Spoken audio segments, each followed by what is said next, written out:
Assalamualaikum warahmatullahi wabarakatuh. Kami dari kelompok 7 akan menjelaskan tentang rancangan pembelajaran dalam UBD.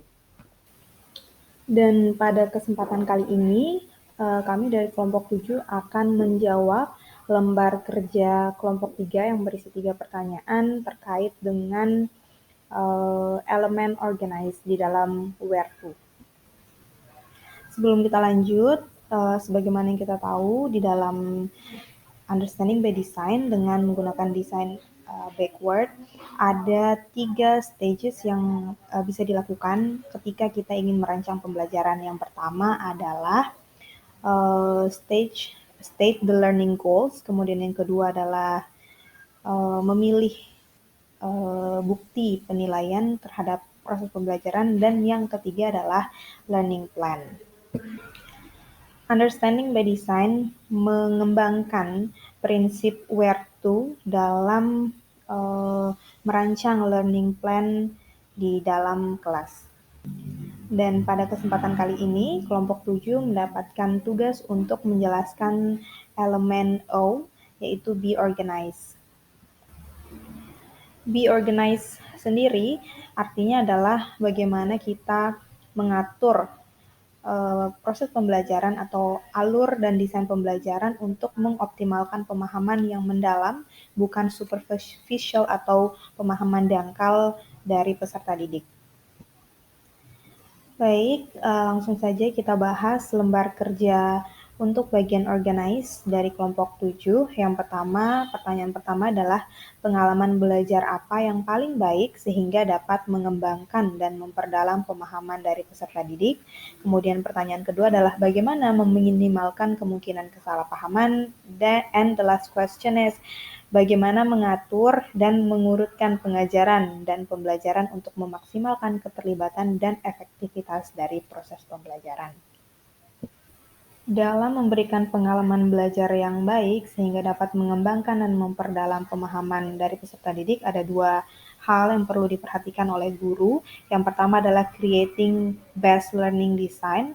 Di sini maksudnya adalah bagaimana guru dapat mendesain pembelajaran yang disebut dengan best design. Best design di sini adalah guru mampu mengkoneksikan materi dengan pengalaman belajar di real life dari peserta didik, kemudian mempertimbangkan prinsip where-to dalam mengembangkan pembelajaran.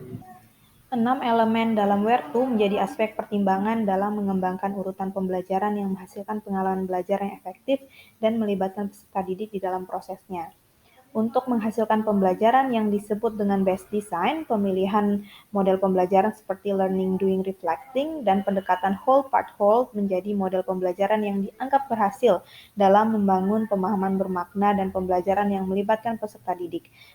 Karena elemen H atau H, Hook, kemudian rethink, R, rethink and revise menjadi bagian dari proses pembelajarannya.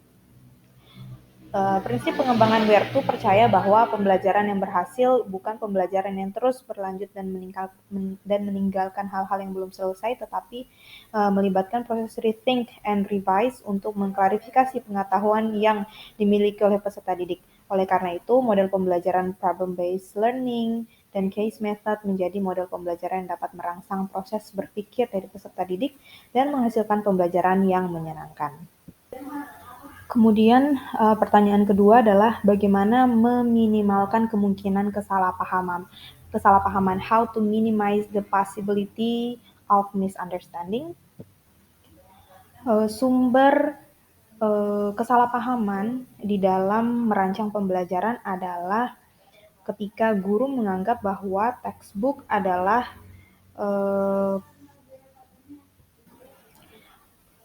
sumber belajar umum di mana alur pembelajaran kemudian berpatokan pada textbook itu sendiri. Padahal ada 3 hal sumber kesalahpahaman dalam merancang pembelajaran. Guru selalu menjadikan textbook sebagai acuan dalam proses sehingga design work harus mengikuti alur yang ada di dalam textbook. Padahal dalam prakteknya textbook merupakan salah satu sumber belajar yang hanya digunakan untuk melengkapi kegiatan. Nah, ada 3 poin penting yang harus diingat oleh guru dalam memperlakukan textbook dalam proses pembelajaran. Yaitu yang pertama adalah textbook adalah penunjang pembelajaran dan bukan merupakan silabus, sehingga tidak bisa menjadikannya sebagai acuan untuk menentukan alur pembelajaran. Kemudian yang kedua, peran guru untuk menyampaikan secara keseluruhan materi yang ada di dalam textbook, tetapi sebagai tambahan untuk melengkapi materi ajar. Dan yang terakhir adalah purpose of the textbook. So the teacher not only choose a good textbook, but also determines the purpose of using the textbook itself. So guru harus memahami tujuan dari pemilihan textbook tersebut, bukan hanya melihat desain dari textbook atau konten bagus atau tidaknya konten di dalam textbook, tapi melihat tujuan dan nature dari peserta didik, apakah butuh pembelajaran yang ada di dalam textbook.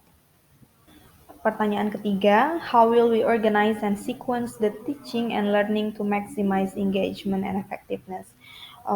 Bagaimana mengatur dan mengurutkan pengajaran dan pembelajaran untuk memaksimalkan keterlibatan dan efektivitas dari proses pembelajaran.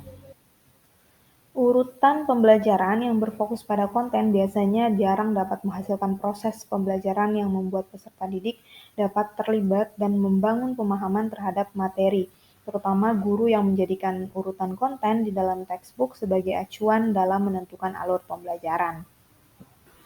Pembelajaran baik seharusnya disusun menggunakan approach dan model pembelajaran yang sesuai dengan nature dari mata pelajaran. Misalnya pada pembelajaran bahasa Inggris yang berfokus pada teks, model pembelajaran seperti whole, part, whole yang dikomunikasikan dengan metode learning, doing, reflecting menjadi metode yang disebut sebagai model yang dapat merangsang proses berpikir dari peserta didik. Seperti yang dijelaskan pada pertanyaan pertama, teknik belajar learning, doing, reflecting dipercaya dapat merangsang proses berpikir peserta didik karena melibatkan proses reflect and revise yang memungkinkan peserta didik untuk mengklarifikasi pengetahuan yang didapatkannya pada proses learning. Prinsip where to percaya bahwa dengan memberikan kesempatan peserta didik untuk membandingkan pengetahuan yang didapat dari proses mencari secara mandiri dan pengetahuan yang didapat dari guru, maka akan ada proses berpikir dan menghasilkan pengetahuan mendalam dari peserta didik. Selain itu, pendekatan whole part whole menjadi salah satu pendekatan yang direkomendasikan dalam mengajarkan materi literasi pada peserta didik. Seperti namanya, whole part whole, maka di bagian whole yang pertama, memungkinkan guru untuk mengaktifkan pengetahuan dasar atau background knowledge dari peserta didik tentang topik. Bisa seperti pertanyaan pemantik atau mengaitkan proses pembelajaran dengan materi pembelajaran dengan pengalaman langsung dari peserta didik. Kemudian pada bagian part, di sini guru dapat memberikan pengetahuan tentang language feature, generic structure, ataupun struktur unsur kebahasaan dari pelajaran yang sedang dipelajari. Part di sini maksudnya adalah detail dari ilmu kebahasaan dari materi yang sedang dipelajari. Kemudian part whole terakhir itu proses menggunakan pengetahuan yang ada di bagian whole yang pertama.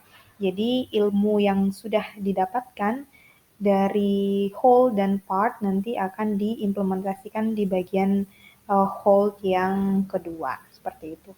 Nah, ini whole part whole merupakan pendekatan yang bisa digunakan untuk mengajarkan materi literasi kepada peserta didik.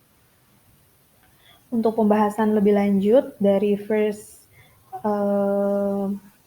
pendekatan whole part whole ini, mungkin teman-teman bisa searching dan melihat implementasi secara langsung dari pendekatan whole part whole ini.